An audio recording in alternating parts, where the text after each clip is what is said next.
Hello, everybody. I'm here with Armanda Tyes. She is a lifelong gospel singer and lover of God. How are you today, Armanda? I'm doing well. Great. So let's get right into it. Why don't you tell us where you grew up, what city, what state you grew up in? I grew up in Erie, Pennsylvania, right here in Erie, Pennsylvania. Okay. So can you tell me about your family? Did you grow up with both parents in a single parent home? Sibling? How many siblings do you have? I grew up with both of my parents in my home, older parents. When my father passed, he was 75 and I was 18. And there's two under me, so there's 16 of us totally from two marriages, but we never made any kind of, difference with it. This is my brother, this is my sister. There was no half nothing. And there were probably four of us that lived there actually together. Right. So all 16 of us weren't there. Right. Together. So what kind of work did your parents do? My father worked in a factory. He worked at National Forge, and my mom, she took care of the home. She took care of our home. Okay. Mm-hmm. So being a lifelong gospel singer, did you grow up your whole life in church, or did you get in church later on in life, or you want to talk about that? My whole life in church. I probably could have been born at church. My whole life I've been in church. So what is that like to grow up in church? Positives, negatives. What is it like to grow up in church? Well, it definitely gives you a strong faith in God. And I know some, it actually turns them away from God. Being in church like we were, because we were in church, it was times we had revivals. That was all week. Sundays we were at church for maybe 3 services because you had Sunday school, you had morning service, and then you had to come back for an afternoon service. Through the week, you were there on Wednesdays and you were there on Fridays. So it was like pretty much all through the week. We were at church most of those days. So as far as positive wise, I think that it made my faith in God stronger. Some things that are morally correct to someone else aren't morally correct to me because of the way I was brought up in church. And they backed it with scripture. A lot of things that we think are right today, they didn't think were right back then, and they could back it with scripture. And not because that was our faith, this is how we believed. My parents were very strict when it came to that. We had to go to church. I couldn't just stay at home. If I had homework, I was probably at church doing it on a bench while they were having service. Some of the negatives, I didn't get to do a lot of things that my friends did. I was talking to my sister and I was telling her, I remember one time I wanted to go to a party at school just so I could feel like I was fitting in. And they had it in the gym. And to make so that I could say that I went to the party, it was in the gym. So on my way out the door, I kind of walked through the gym out the door just so I could show my face. Right. But we weren't allowed to, I wasn't allowed to go to parties. I wasn't allowed to stay the night at nobody's house. And I didn't understand that then, but I understand it now, after hearing some of the stories from some of my friends that were molested, by, different, even family members. I wasn't even allowed to really stay at my family member's house unless, I remember staying one time at my brother's house. That was because I had finals and they went out of town. But other than that, I wouldn't have been allowed to stay over there. My dad didn't play that at all. So that's one of the negative things about being there, because sometimes you felt like you were left out, or like you were the oddball or the cornball, because you couldn't do the things You weren't allowed to do what other everybody kids. was doing. Yeah, I couldn't do the things that other kids were doing. Right. So besides, like you said, Sundays, I think you said Wednesdays, Fridays, all day on Sunday. Was that did you have a choice? Could you say, well, I'm not going today, I don't want to go on Wednesday? No choice. We had no choice. We had to go. We had to go. I talked to some of my older brothers, and they were saying they didn't, once they got a certain age, they didn't have to go. Well, I had to go. Right. I didn't have a choice, and maybe because of some of the things they did, they got us in trouble. So we got the backlash of the things that they did. And they said they were going to make that same mistake. So we had to go. We didn't have a choice in it at all. Like, you knew you were going. You could say it if you wanted to, but that didn't even cross my mind to say I'm not going to church today, because I already knew what the answer was going to be. Right. Now, in the home, did y'all also do stuff like read the Bible and go over scripture? Like in the home with was any of that besides? I don't remember us ever having like a Bible study or anything like that at home. But I remember seeing my dad praying. I remember seeing my mom and my dad reading their Bible. You know, they lived the life that they, what they were putting out there, that's exactly how they lived at home. Right. We didn't get any cussing. They weren't drinking. They weren't smoking. Like, they lived the life that everybody else saw. That's what we saw too. You know, it wasn't different behind closed doors. It was nothing different. We didn't have to so much pray or read our Bible, but we weren't really allowed to listen to any other kind of music. We could only really listen to gospel music because that's all my dad wanted to hear. He didn't want to hear, you know, any kind of secular music. Yeah. So, I mean, you know, unless it was something that came on TV in a commercial or something like that, you weren't going to listen to that in the house. Right. It was gospel. What about the way you were allowed to dress? Was that something that grew up in church affected, or? You know, not really, because my dad didn't, he didn't push the issue of you have to wear a dress all the time. You know, and I remember him even saying a couple times in church, even like with the makeup, because, you know, back then it was like, you know, no makeup, no earrings, you know, you had to wear a dress, all those types of things. He didn't really push that. And I remember him coming over the pulpit one time even saying, some of y'all need some makeup on.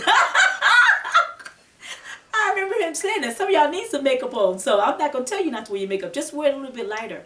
You know, we would have like our church conventions and stuff. Right. You know, they were against it. But I don't remember him ever like really pushing that. But he would just pretty much want us to respect when someone that believed that way came in. I remember him saying things like that. So it really didn't, we were allowed to wear pants. Okay. We were allowed to wear jewelry. Right, you know. Right. Okay.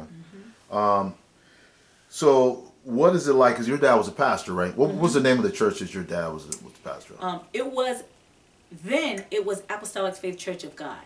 But then they changed the name to Firstborn because our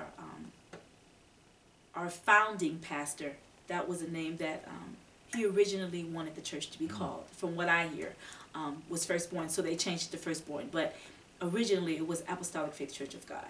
Okay. So you kind of answered the question number 2 already, but the question was, what is it like to be the child? What is it like to grow up in a church and you're the pastor's children, or like the first lady's child? Do you notice a difference in the way people treat you or that type of stuff? Yeah, I feel like they hold you to a higher standard. You know, you can't just be a child. You can't just be just a regular child. Like it's like they expect you to be the example for other kids that are around. You know, I remember when I went to college and I got pregnant with my son. Like, I was almost afraid to come back to church worrying about what people were going to say. And, you know, I even felt the need I remember going to a couple of the young people, going to them and apologizing for letting them down. Right. You know, so sometimes it can be overbearing because and not just the people in church, people on the street, they expect more from you because you're a pastor's kid. Right. You know, so I think that's like the biggest thing. They hold you to a higher standard, you know, than what they would someone else. Someone who's not in that life. Yes. Yeah, I noticed that too when I got in the educational field. People, when I want to go out sometimes, they'd be like, well, what are you doing out here? Like, you know, so it was like, wait, I'm allowed, you know. Right, I'm not allowed? They had a different standard for, you know. So at what age, I know you've been singing like your whole life, like, so at what age did you start singing? Who discovered your ability to sing? I've been singing since I was about 5 years old. And that was only because we had the Sunshine Band, which was the youngest choir, and that's the age you had to be at the time to be in that choir. So I would have to say the person that really got me into singing was First Lady Lenore Roberts, Okay. because she was the choir director um, for the Sunshine Band at that time. She was the choir director, and I led a lot of the songs, but because of her. Okay, so that's how that get discovered. Mm-hmm. What are, because you've been singing like basically since your whole life. Is there a secret to being like a gospel singer? Is there a secret to it? What is it? What does it take to be a gospel singer? I would have to say you have to have a love for God. Because it has to come, first of all, it has to come from the heart. You know, whatever it is that you're singing, it has to come from the heart. It can't be about you. It can never be about you. If you're going to do gospel music, it always has to be about God. We're talking about the gospel. Right. You know what I mean? So it has to be about God. I remember one of my friends, and he passed now, but an amazing singer. We had many conversations about the difference between singing secular music and singing gospel. And he would say to me, Armanda, I want what you got. Like, I want to be able to do that. And I'm like, well, it just has to come from the heart. You know, it has to come from the heart. And I'm singing a different kind of music than you are. You know, right. Like all of my, when I sing gospel, it's about worship. It's about praise. And I'm singing to you, but I'm actually worshiping God in the process of it all. So you're not really trying to entertain people. You're worshiping God yourself, and they're feeling that with your... Exactly. I would say, like, I always tell people, like, even before I sing, I always pray. And I say, if I know that I have to sing, part of my prayer is, God, use me and anoint me, minister to me and through me, you know, because I don't want to be just singing in vain. You know, it's for His glory, but it's also to minister to somebody else's heart, you know, to encourage them, to uplift them. And if it's not doing that, then it's in vain, you know. Right. And so I would say that that's what it would have to be, you know, it would have to be from the heart, you know, and make sure that that God is in it. You know, you're not just, you know, I love the runs. I wish I could do them all. I love the runs. I think they're very pretty. But I don't think that a lot of times you can put too many runs in a song and it can throw that whole song off. And now they can't even hear the message that you're trying to get across to them. Right. You know what I mean? So I would say that they would have to have their heart in it. And it would have to be about God and not them. Right. So have you ever sang, like, secular music, or is that something you... I have.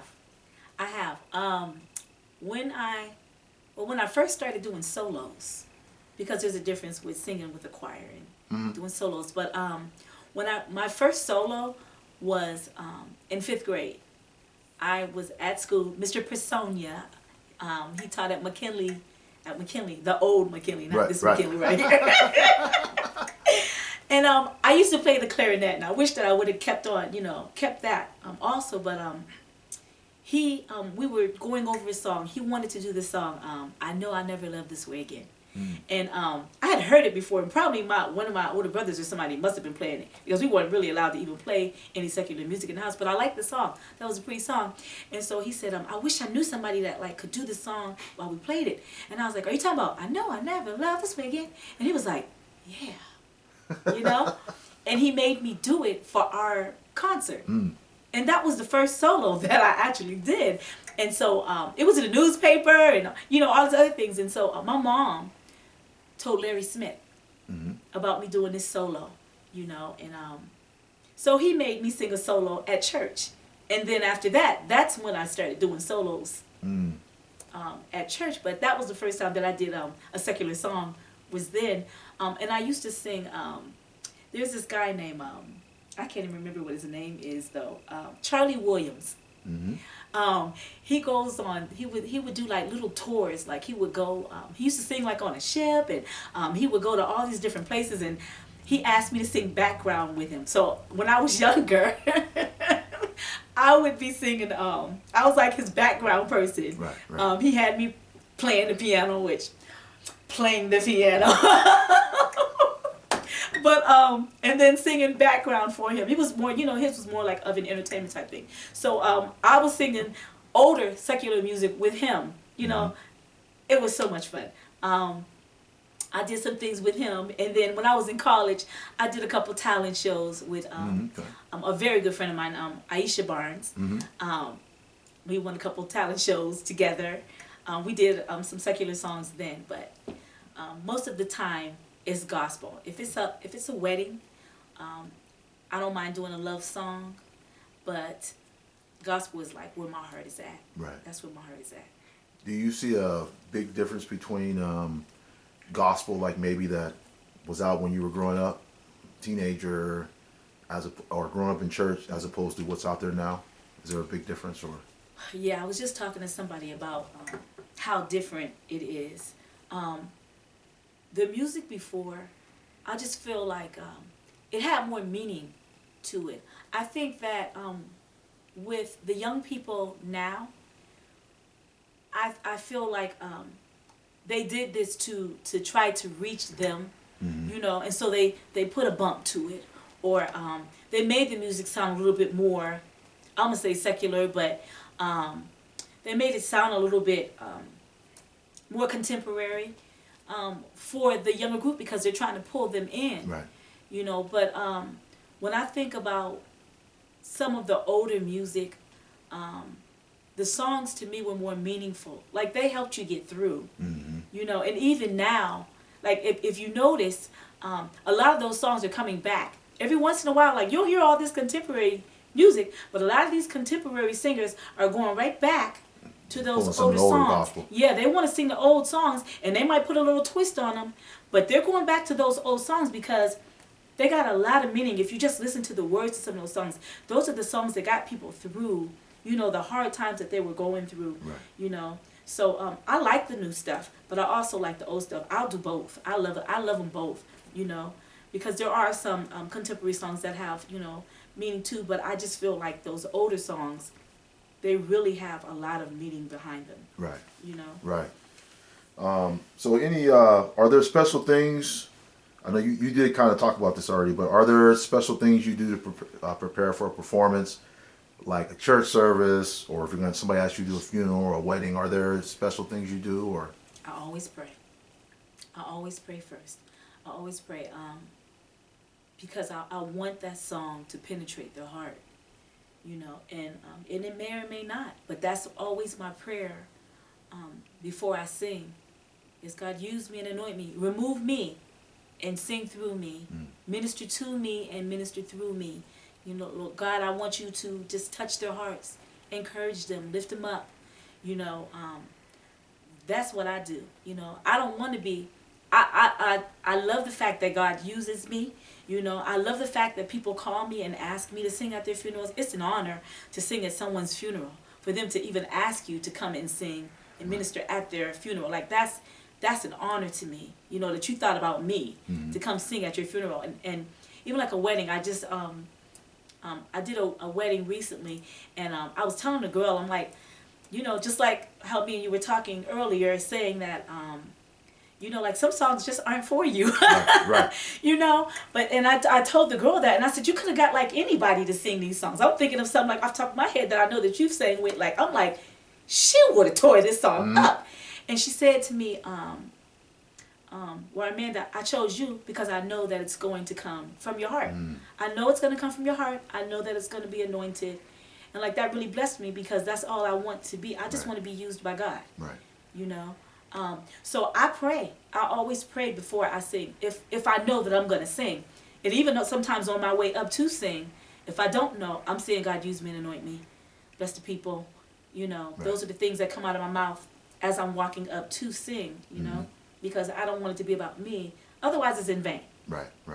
Do you still get nervous? I mean, you've been singing for a long time. Do you still get nervous before performances? Every time I sing, I get nervous. Sometimes the words just go. They just go away, And I was talking to a pastor one time, and he told me, he said, Armanda, he said, the time that you should get worried is when you stop getting nervous. He said, because then now you're depending on you. You're depending on what you can do.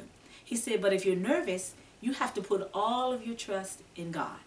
You have to put like all of your trust in him. Right. Like you got to lean on him to get you through these songs. Right. You know, Right. he said some people, you know, they just go up there and they just do it, and then you don't feel anything. It was just a song, and they sung good, you know. But then if it's not touching their hearts, right. then that doesn't matter. So yeah, I get nervous every time. Every time I sing, I get nervous. So are there any local or national singers that you would say influenced you over the years? I would say Yolanda Adams was a singer that influenced me. Secular wise, I didn't really start singing secular songs until I got into college, until I got to college. But I did do that one song when I was in 5th grade.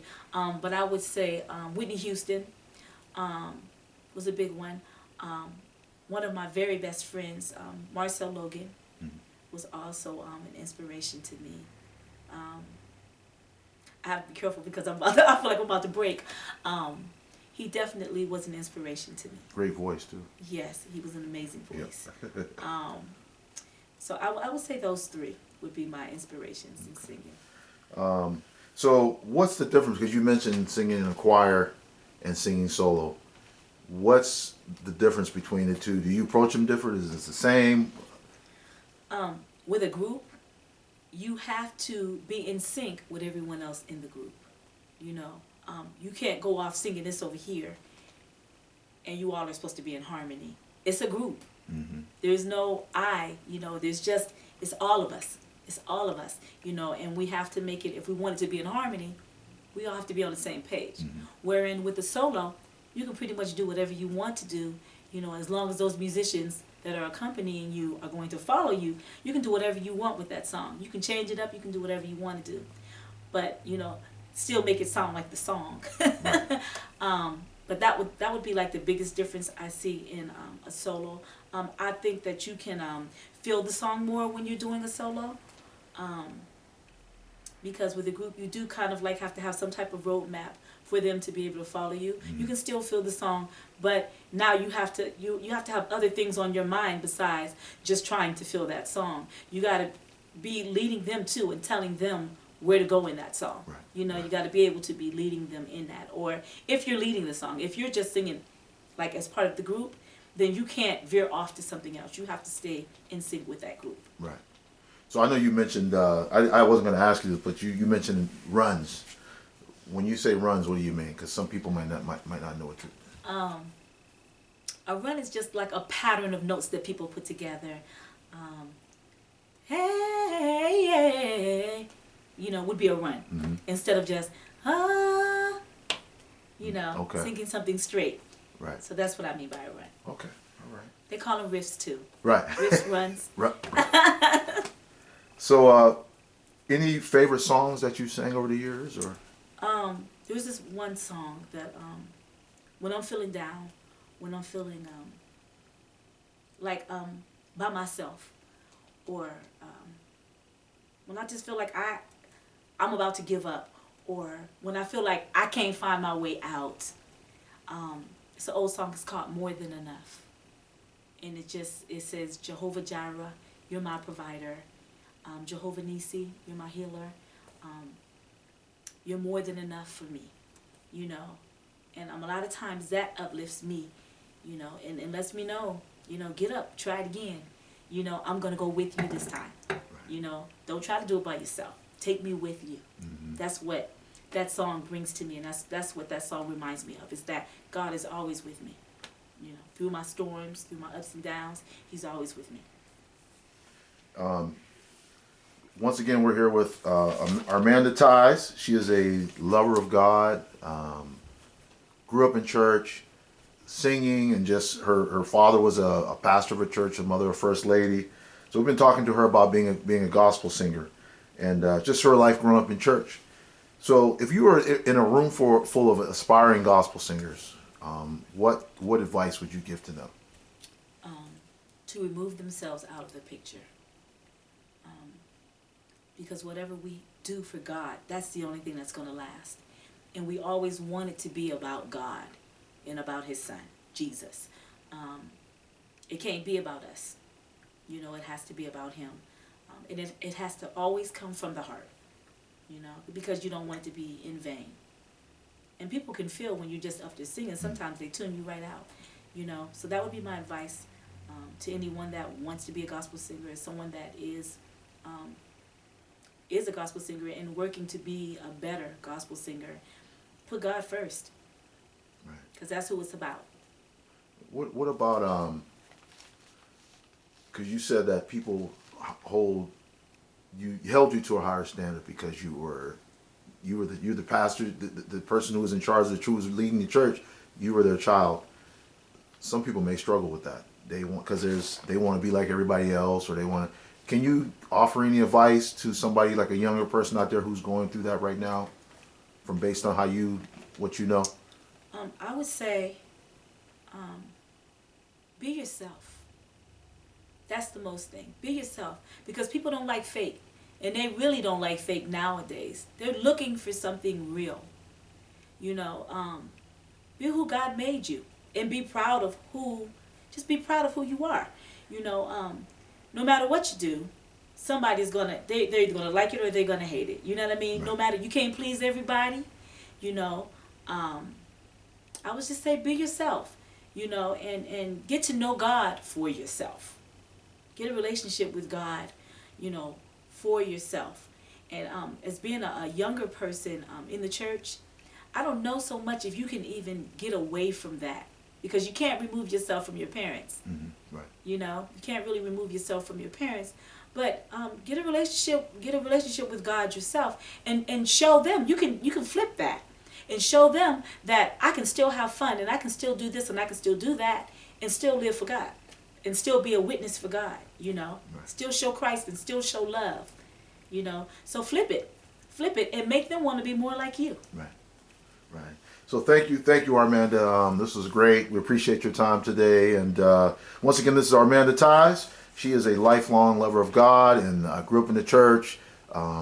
First lady, pastor's child, but great example, and gospel singer. Thank you very much. Thank you.